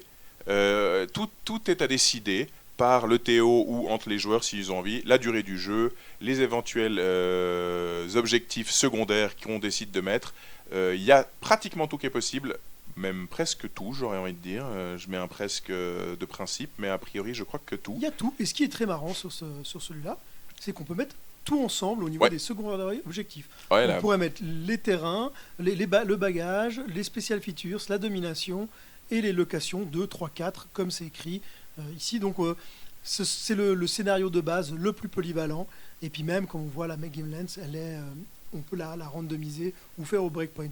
Donc lui, c'est un peu le bac à sable. Le scénario du 1, c'est celui qui laissera le Théo faire ce qu'il a envie de faire. Yes, c'est celui sur lequel on jouait à un peu de choses près jusqu'ici. À peu de choses près, on jouait à celui-là. Le plus souvent. Et puis le plus souvent avec le special features, parce que très souvent on avait un joueur qui mettait une ruine, un monument à la gloire ou quelque chose au centre pour un peu empêcher les manœuvres faciles. Bon allez, je le dis, mais à part contre toi, personne m'a jamais mis une special ruine là au milieu, mais enfin... C'est vrai ? Ouais, jamais. Jamais. Ouais, c'est vrai. Ouais, je sais pas. Moi j'adore ça, et la tour, la tour avec mes archers de trace dedans. J'ai déjà envie de te taper maintenant. Violence. On va dire que je suis agressif. Je couperai ça. Non, mais ton vrai visage ressort après une heure. Je sais, j'en peux plus. Non, bon, plus sérieusement, on passe au scénario 2. Ce scénario 2, King of the Hill, en fait, c'est c'est le premier qu'on va découvrir, qui propose, avant même de parler d'objectifs secondaires, eh bien, de gagner des points de victoire à travers le scénario et pas à travers les objectifs secondaires qu'on déciderait de superposer à ce scénario. Fabio, à toi de nous décrire un peu qu'est-ce qui se passe dans ce King of the Hill. Le King of the Hill, c'est une façon supplémentaire qui n'est pas décrite dans les secondaires et objectifs de gagner des points de victoire, et elle est imposée. Contrairement au scénario d'avant où on l'avait vu, on faisait un peu le bac à saps, là il y a une façon de gagner, et c'est en fait...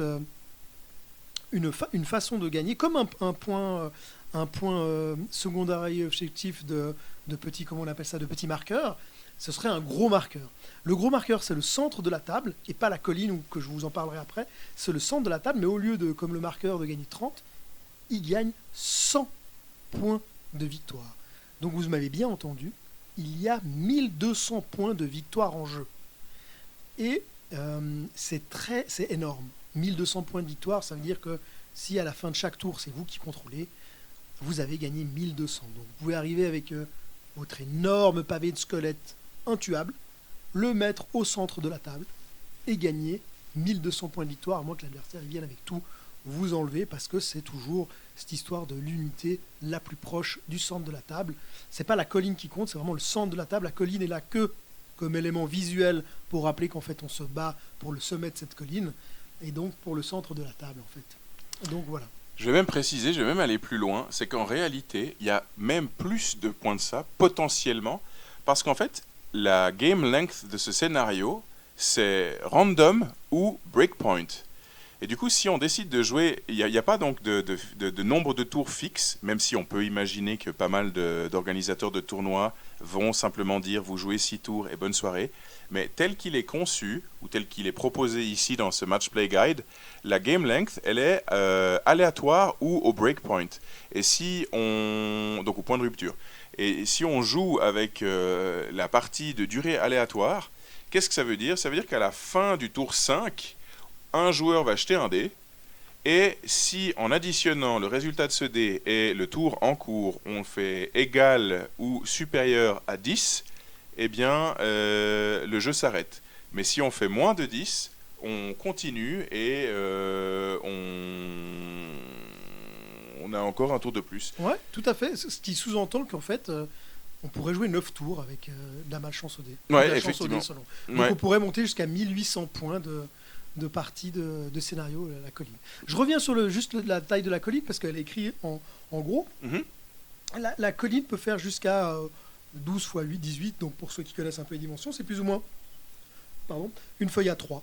Donc on a vraiment une grosse colline, jusqu'à une grosse colline au milieu de la table. Et c'est le but d'avoir cette grosse colline pour faire vraiment quelque chose de très visuel. Moi j'aime bien le concept. Après, encore une fois, comme on l'a vu pour ce qui était des marqueurs, le premier joueur a un énorme avantage. À noter qu'on ne peut pas jouer les vanguards Ouais. dans ce... Et heureusement, Ouais, hein, je trouve que c'est une bonne chose. C'est bien qu'ils y aient pensé. c'est bien qu'ils y aient pensé. Ouais. Ouais. Parce que alors là, franchement, ça rendait la chose encore plus difficile. Ouais, je un pense, mais- gros pavé de cavalerie vanguard qui Mmh. bouge comme un cochon. D'ailleurs, tu vois qu'on est à que 10 du centre, hein, on n'est Ouais. pas à 12. Hein. Donc on avait l'option, avec une combo un peu porcine, d'arriver directement sur la colline, à distance de charge de l'adversaire si il s'avancerait, et en gros encaisser les fameux 1200 points de victoire assez facilement. Moi, pour l'instant, ce scénario-là, on va le tester le 5 juillet, c'est vraiment pour tester, mais j'ai un peu peur de l'implication du premier tour. Je pense que ça va aussi vachement dépendre de la forme de la colline, parce que globalement, vu que ça compte comme une colline, tu vois rien de ce qui est derrière.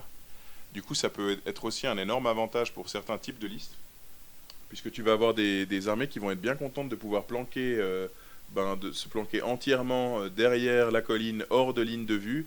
Et si vous aviez mis quelques tireurs, quelques canons ou autres, et que la colline est énorme au centre, autant vous dire que vous allez pouvoir tirer que sur ce que l'adversaire vous laissera tirer. Et ça peut aussi avoir un impact dans le list building. Si vous voyez que vous allez avoir ce scénario, peut-être que la gunline avec une tonne de canons, une tonne de machines de siège, c'est peut-être pas forcément la bonne approche, mais enfin, vous en êtes seul juge. Ouais, il faudra voir, parce que d'un autre côté, si on veut prendre l'objectif, on doit se mettre à découvert. Donc Ouais. c'est assez intéressant par rapport à ça. Qu'est-ce que ça va donner? Est-ce qu'on va plus être défensif, plus offensif? Est-ce qu'on va voir des builds qui sont conçus pour ce scénario, avec une résistance à la magie et puis un malus au tir, hein? On pense à des sorts qui donnent le -1 pour être tiré dessus, qui pourront peut-être être justement dans ce scénario-là un gros plus, où je prends le premier tour, je me mets sur la colline, j'ai des boosts défensifs, vas-y, qu'est-ce que tu fais? Tout à fait. Ok, en scénario 3. Scénario 3, c'est donc avec les diagonales. Les diagonales, elles partent d'un coin et elles vont jusqu'au petit bord opposé à 24 pouces du coin de l'autre côté. Bon, c'est pas forcément très clair ou très facile à expliquer. Je vous invite à aller regarder le petit schéma qui sera sans doute beaucoup plus clair. Oui, et tu remarques que c'est la première fois qu'ils mettent pas une distance entre les deux zones de déploiement. Ouais. Il faudra faire la trigonométrie pour voir à quelle distance on est exactement. Ouais, On tout sera à fait. moins de 24 en fait. Oui, a Si on- priori, ouais. On est à moins de 24. Ils font rarement ça. Bon, ce sera un peu pénible. On devra mettre probablement nos mètres, les étendre pour avoir les bonnes zones de déploiement.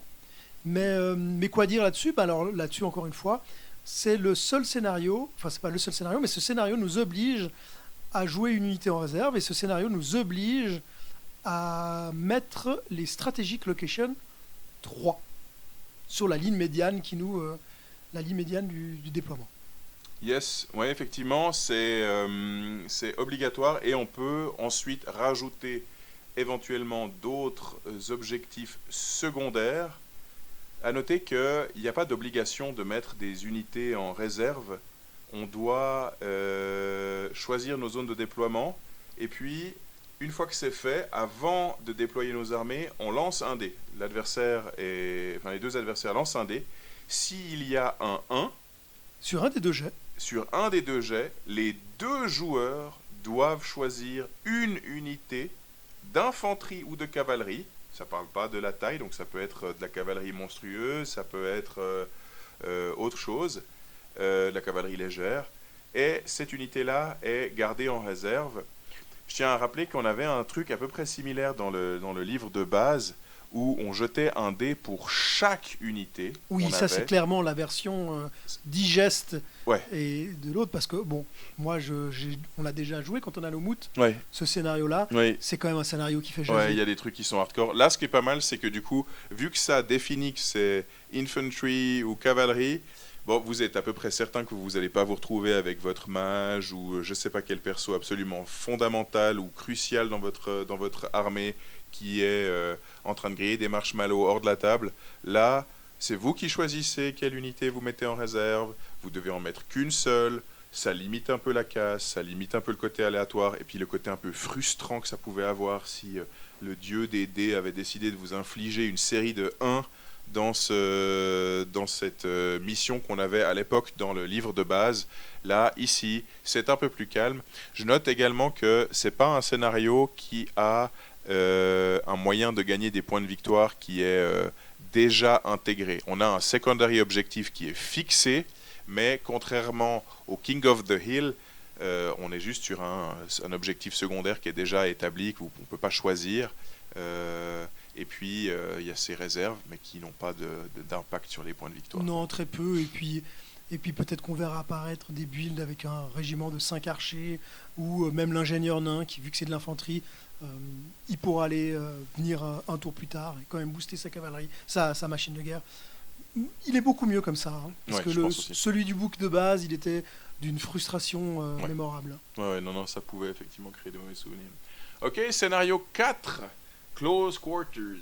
Alors, là, on retrouve nos 24 pouces de No Man's Land. On a un petit peu moins de place sur les côtés, et pour ça, il y a une bonne raison, c'est qu'en fait, on se bat dans un col étroit, quelque part dans le vieux monde, donc on n'a pas la place pour s'élargir sur les côtés, et on n'a pas la place pour fuir, parce qu'en fait, on considère que les flancs, les bords, les petits bords de table, c'est des falaises, donc on ne peut pas s'enfuir par là.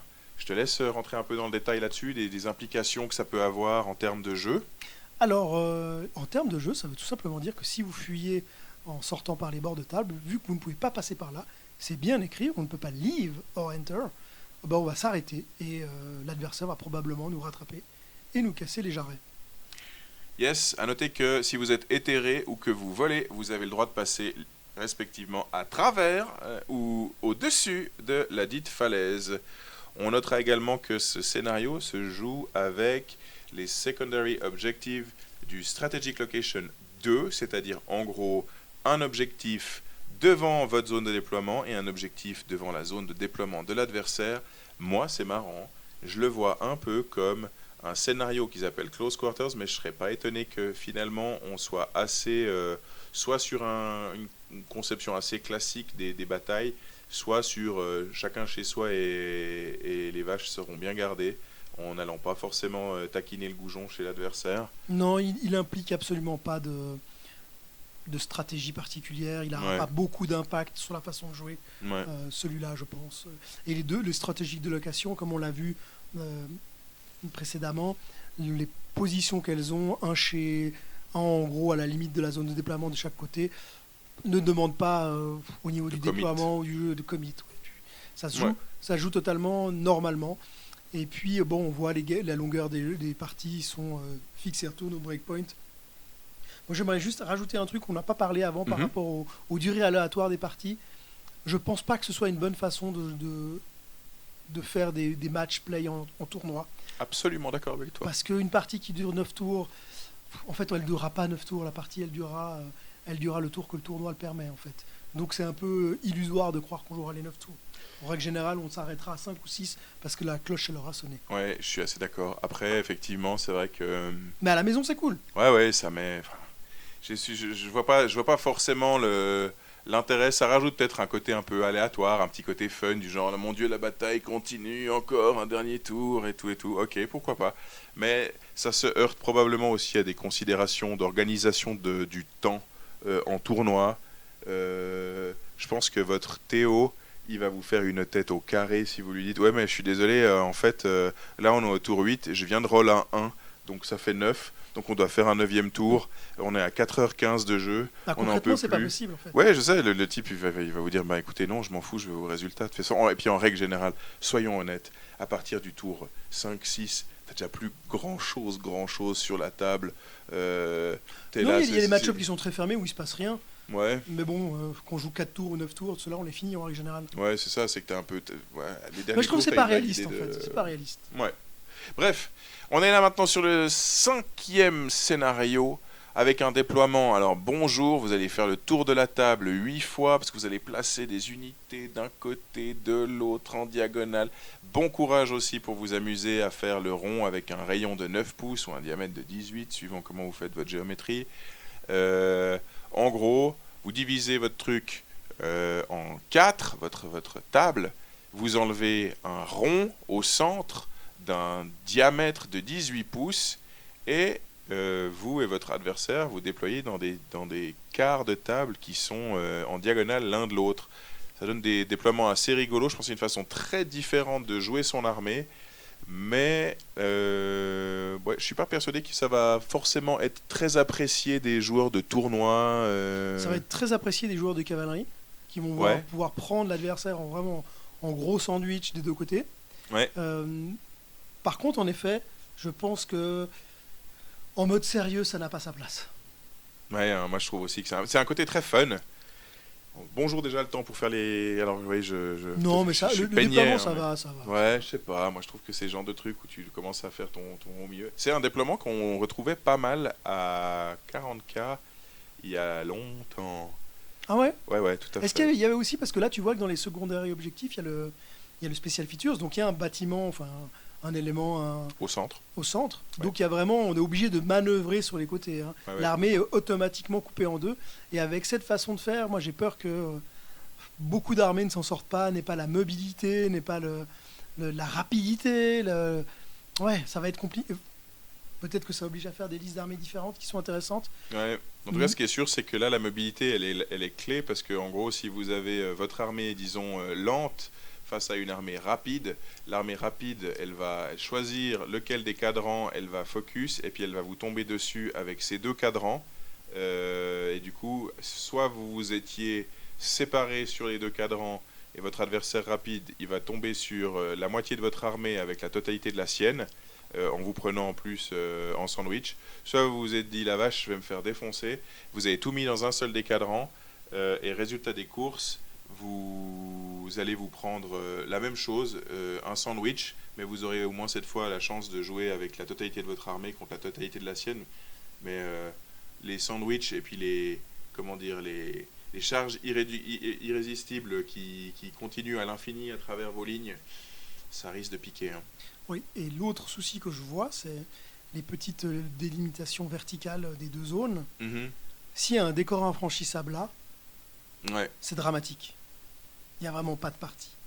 C'est très très très très compliqué. Et tu peux vraiment faire des... Moi, comme je le vois, le fait qu'il y ait des 18, ok, c'est pas 24, 18, mais tu peux vraiment mettre ton armée tout au coin et en fait refuser la game. Le mec, il doit faire tout le tour, il va mettre 3 tours pour venir. Ouais, je sais pas. Il faudrait tester pour voir. Le jeu, je le crois, n'a pas été conçu pour jouer de cette façon-là, avec ce genre de déploiement-là. En tout cas, ça va être très chaotique, je pense, ce genre de Ouais, game là-dessus. Là, à mon avis, Mais encore une fois, c'est le genre de choses, j'ai envie de jouer à la maison. Ouais, clairement, ça peut être très drôle, mais ouais, je suis curieux de voir ce que si ça va être utilisé en tournoi. Après, ça a le bon goût d'être vraiment, de méchamment secouer le méta, ce qui n'est pas forcément une mauvaise chose non plus. Dernier scénario, Le 6e, je vais pas le prononcer parce que je dois reconnaître que ça, c'est Encirclement, ouais, français, le drame. Encirclement. Yes, of course. Oh, yeah, you know what it is. Yeah, from London, tout ça. Tout ça. En gros, on a un déploiement qui est asymétrique, puisque on a... asymétrique. On a un retrait de 12 pouces sur la gauche de chacun des joueurs. Donc, en gros, il y a un coin dans lequel on n'a pas le droit de se déployer d'un côté et de l'autre. Au niveau de... Tu remarqueras que Ouais. c'est toujours la gauche qui n'est pas utilisable. C'est pas un choix entre la gauche et la droite cette fois. C'est vrai que c'est toujours la gauche C'est qu'il toujours, faut ouais, utiliser. c'est toujours la gauche. là, on dans ce n'utilise scénario. pas la gauche. On n'utilise pas la gauche. Fabio, c'est un message. Non, La gauche, c'est pas bien. Je n'ai rien entendu. Bref. Du coup... Non, mais c'est marrant. C'est la première fois qu'ils font ça. D'habitude, on choisit le gauche ou le droite qui n'est pas un truc. Là, non. C'est la gauche. Ouais, c'est comme je me disais, le fait que tu en parles, ça me rappelle aussi que dans le scénario 3 avec les diagonales, tu choisis pas dans quel sens va la diagonale. Et non, tu ne choisis pas dans quel sens va la diagonale. C'est imposé. Mais Donc, c'est peut-être plus simple pour le Théo qui pose les décors. oui, tout à fait. Je Ouais. pense qu'effectivement, si tu dois faire un map pack, le fait de te dire, la découpe de la diagonale, elle est forcément avec le côté un peu plus large sur la gauche des joueurs, t'arrives mieux. T'as moins de drama à concevoir. contrôler, Ouais, ouais. complètement. Bref, du coup, ce scénario 6, on a quoi? On a soit une fin en fixed turn limit, soit une random game length. Et devinez quoi? Vous allez probablement jouer en fixed turn limit. Pas de règles spéciales spécifiques de scénario qui sont imposées. Par contre, vous devez jouer avec les objectifs secondaires de Strategic Location et spécifiquement la variante à 4 objectifs. Donc il y a du matos sur la table à contrôler. C'est la fameuse variante où vous pouvez faire 120 points par tour de joueur, donc beaucoup. En dehors de ça, il me semble que j'ai pas vu d'autres petites spécificités. Toi, t'as vu quelque chose? En fait, je pense que ça va être très proche de la colline, sans avoir l'élément central de la colline, Ouais. où la personne celle qui a le premier tour va avancer, Ouais. prendre 90 points, Ouais. 3 x 30. Ouais. Elle n'aura pas le dernier des 30 Oui. points, forcément. Ouais. Et puis après, Charge au deuxième joueur d'essayer de repousser. mais c'est faire trop, un truc. c'est trop compliqué, c'est trop gratuit, quoi. Bon, ça fait qu'un delta de 60, tu me diras. Mais Moi, je 60 suis x 6, curieux de c'est voir. 360. Hein. Parce qu'il y a quand même un monde où si le type veut être sûr de contrôler l'objet et de pas te laisser le contrôler, parce que toi tu pourrais t'avancer, être plus proche que lui des objectifs du milieu, et tu les tiendrais, vu que la distance compte. Puis s'il se met trop proche pour vraiment être vraiment sur l'objectif, à ce moment-là il se met probablement en danger de se faire charger. Mm. Donc je sais pas, je suis curieux de voir ce que Moi, ça je va suis vraiment donner. curieux de voir Ouais. est-ce que ce premier tour va être si impactant ou pas. Moi, j'ai peur de ça, mais peut-être que je me trompe complètement. Et comme tu dis, ça va être je m'approche de 10, moi je m'approche de 11, du coup je suis un peu plus proche de toi que toi. Et puis maintenant, vas-y, est-ce que tu me charges et que je fuis, que tu trouves dans la pampa ou pas? Intéressant. Ouais, tout à fait. Bon, en tout cas, là, on a fait maintenant le tour de nos 6 scénarios avec leurs diverses spécificités, leurs objectifs secondaires imposés et puis les éventuelles règles spéciales qu'ils contraignent de prendre et d'avoir, comme notamment dans le cas de la colline. On a fait le tour de ce document de Match Play Guide. On a sciemment évité la partie sur les événements en jeu à double. Alors, on vous prie de nous croire sur parole quand on vous dit que et Fabio et moi, on est absolument fans du concept parce que c'est vraiment l'essence du jeu, c'est d'aller avec un pote, de s'amuser. Plus on est de fous, plus on rit. Du coup, là, on multiplie par 2 le nombre de joueurs autour des tables. C'est vraiment cool. Mais on voulait faire une première lecture de ce Match Play Guide pour les parties en solo, pour les tournois, pour, on va dire, la compétition avec des énormes guillemets, et puis les petites implications qui en découlaient. On aura l'occasion de vous faire un petit retour sur ce qu'on pense de ces propositions de Games Workshop pour les double events. Fabio, tu as un mot de la fin à nous dire? J'ai hâte d'être le 5 juillet au tournoi pour découvrir tout ça. Yes, nous aussi. C'est- Petit tournoi par équipe 5 juillet à la War Taverne à Lausanne. Et puis, on testera également, bien sûr, ce Match Play Guide et la fac qui est tant attendue, qui devrait pas tarder et qui peut encore tout chambouler. C'est vrai, elle peut tout chambouler, la fac. Elle peut nous faire avoir une nouvelle vision de ces scénarios-là. Complètement. Ouais. Il y a pas mal de choses encore dans les tuyaux pour The Old World, beaucoup de changements, beaucoup de modifications qui sont apportées par Games Workshop après à peine 1 an et demi de sortie du jeu. C'est quand même un très très bon signal de la part de Games Workshop. Entre KT, cette fameuse entre guillemets 1.5, ces Et la modifications. traduction de Kata. Oui, c'est juste. Ouais. Pour moi, c'est beaucoup de signes comme quoi ils investissent du temps et de l'argent et de l'énergie dans le jeu. Et vraiment, c'est hyper positif. Ça veut dire qu'il y a un futur. Ça veut dire que probablement on verra par la suite les 7 bouquins qui sont pas sortis. Je pense qu'il y a beaucoup de joueurs qui attendent ça avec impatience. Les armées Legacy, tu dis? Ouais, les armées Legacy. Mhm. Il y a 2-3 armées Legacy qui sont quand même emblématiques. Je pense aux démons et aux contes vampires. Bah, c'est quand même. Enfin, ça me fait mal au cœur qu'ils soient pas dans le roster. Absolument, ouais, je suis d'accord avec toi. Quelque part, ces armées Legacy, ça fait partie de la profondeur du lore de Warhammer. Donc j'espère également les voir revenir. D'autres choses à dire avant qu'on laisse nos micros se reposer? Non, absolument pas. C'était une très bonne revue. Merci de nous avoir écoutés. Merci à tous, ouais. Et j'espère qu'on aura l'occasion de revenir vers vous avec nos feedbacks, non plus à chaud mais à froid, avec de l'expérience dans les pattes pour vous dire ce que nous pensons de tout ça, de passer de la théorie à la pratique en fait. Ouais, on a l'intention également de vous proposer nos lectures sur les Arcane Journal qui sont déjà sortis. Alors on ne peut pas vraiment vous donner de timeline de quand ça aura lieu, mais ça va venir quand ça viendra. Oui, puis surtout après que la 1.5 soit là, parce qu'il y aura une vraie nouvelle lecture. Exactement. Ça va tellement changer les choses qu'on va pouvoir reposer nos yeux frais sur ces Arcane Journal et regarder à nouveau qu'est-ce qu'ils proposent. Donc voilà, on aura l'occasion de vous revenir. On espère que ce format vous a plu. On espère que cette présentation de ce Match Play Guide vous a plu. On a été ravis d'être avec vous pour ce moment. Et puis, on vous souhaite encore tout de bon et on espère vous revoir bien vite. Salut tout le monde, bonne soirée. Bonne soirée.